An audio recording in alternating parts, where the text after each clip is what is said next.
Hola, gracias por estar aquí. Para DFJP, este es un caso de asesoría complejo y para mí, que soy el CEO, estos son los casos que más me apasionan. Sé que a Juan Romero, nuestro CFO, Pedro Cardoso, experto en relación con bancos, y Daniel Granado, nuestro experto en operaciones, también les va a apasionar este caso. Estamos en julio de 2008 y por primera vez la empresa CFHC no va a cerrar el año con la línea de crédito en cero. El banco ya levantó la mano y necesitamos entender qué pasó y qué medidas vamos a tomar con ellos.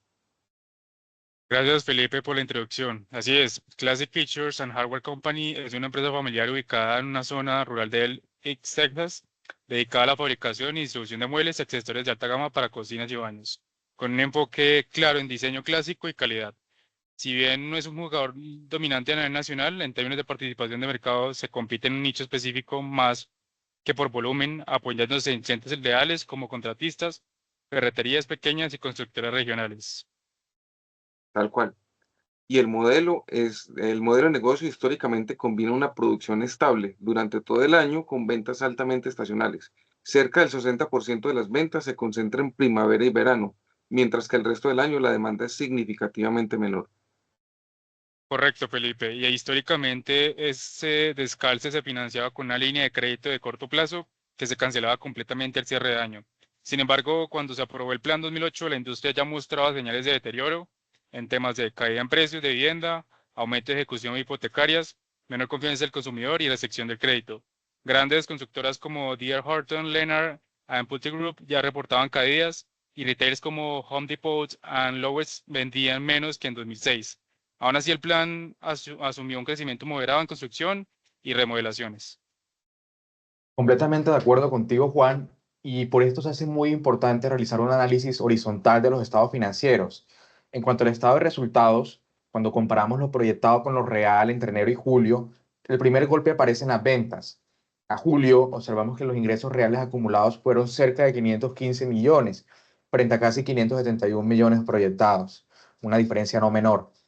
Los costos variables bajan con el menor volumen, pero no lo suficiente.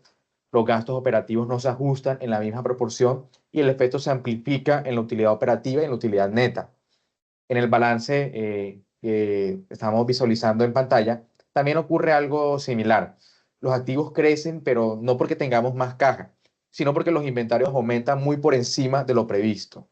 Este inventario no rota y se financia, por supuesto, con deuda bancaria.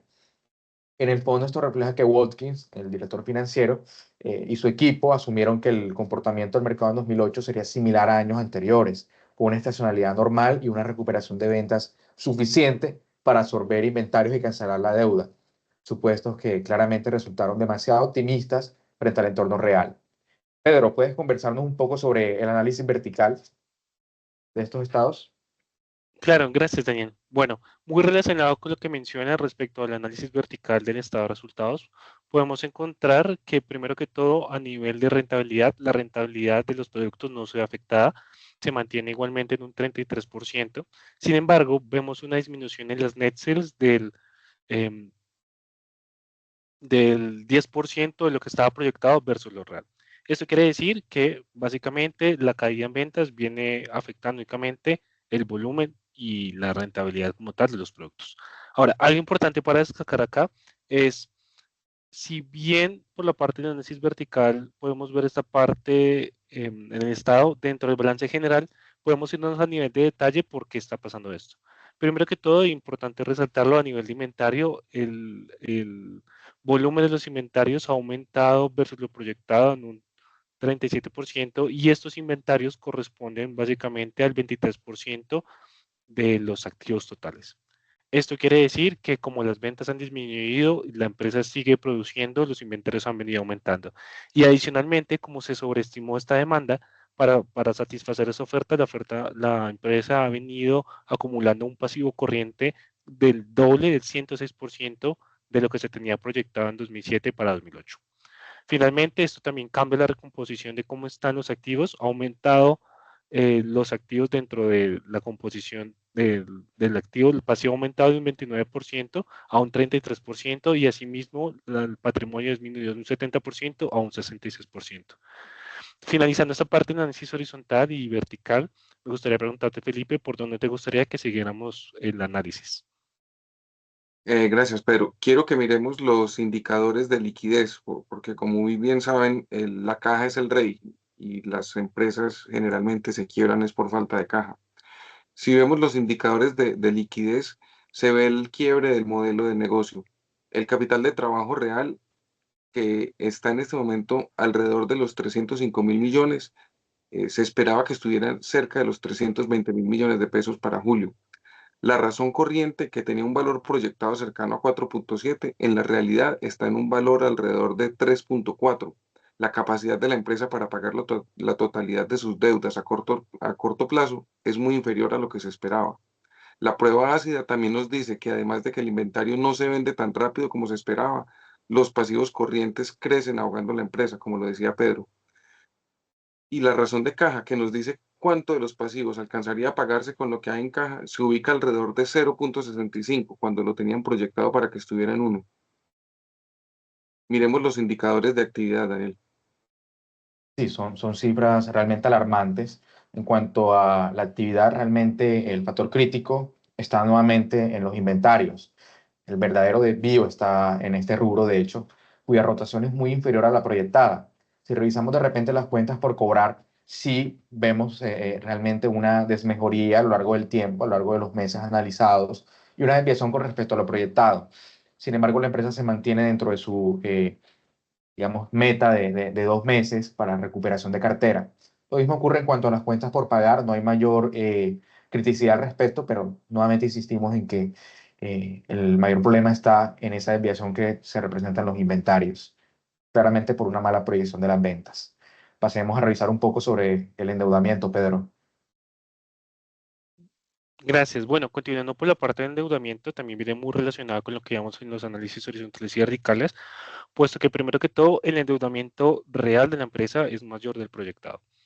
Esto quiere decir que por cada peso que la empresa está obteniendo, ya no tiene la misma capacidad para asumir la deuda. Y esto también para la cobertura de intereses. Esto lo podemos resumir básicamente en que la empresa se está apalancando en ese inventario que está siendo cubierto con pasivo, con esa deuda corriente. Con esto, también podemos pasar a mirar la parte de rentabilidad, Juan, si te parece bien. Gracias, Pedro. Quiero que se fijen en la rentabilidad. Fíjense que la rentabilidad de marzo a julio de 2008, la empresa sigue siendo rentable, pero claramente por debajo de lo proyectado. En términos de margen bruto, se mantiene estable alrededor del 32.8% durante todo el periodo, prácticamente igual que el plan. Esto confirma que no hay problemas en precios ni en costos de producción. ¿Dónde se viene a ver el deterioro? Aparece en el margen operativo y el margen neto. En julio, el margen operativo real fue del 8.5% frente a un 10.9% proyectado, y el margen neto 4.8% frente a un 6.4%. Y la razón es simple: las ventas fueron menores a las esperadas y los gastos fijos no se ajustaron al mismo ritmo. Si lo vemos en términos del ROA y el ROE, que son inferiores al plan en todos los cortes, tenemos más activos, especialmente inventarios, y más capital invertido, pero generando menor utilidad de la prevista. Esto significa básicamente menor eficiencia y creación de valor. La brecha frente al plan se explica por un menor volumen de ventas en un entorno de desaceleración, no por un deterioro estructural de negocio. Entonces, Felipe, Bueno, con esto, ¿cómo concluimos?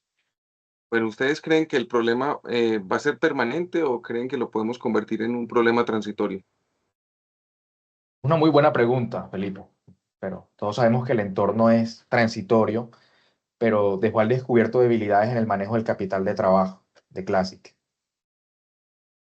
Básicamente también es un tema de que se sobreestimó la demanda versus lo que realmente terminó siendo, y para ello es tomar accionables preventivos y en este caso reactivos, y es cómo volvemos a ajustar esa oferta para la demanda, reduciendo también cantidad de inventario, tratando de rotar el inventario lo mayor posible, también sacar descuentos si es necesario también para disminuir el inventario que tenemos en este momento. Y yo considero que si se ajustan gastos, se liquidan los inventarios y se renegocian plazos, la empresa es totalmente viable. Es cierto, yo creo que la empresa no está muerta, pero el modelo que funcionó durante años no funciona en este entorno. Tenemos que hacerlos actuar ahora.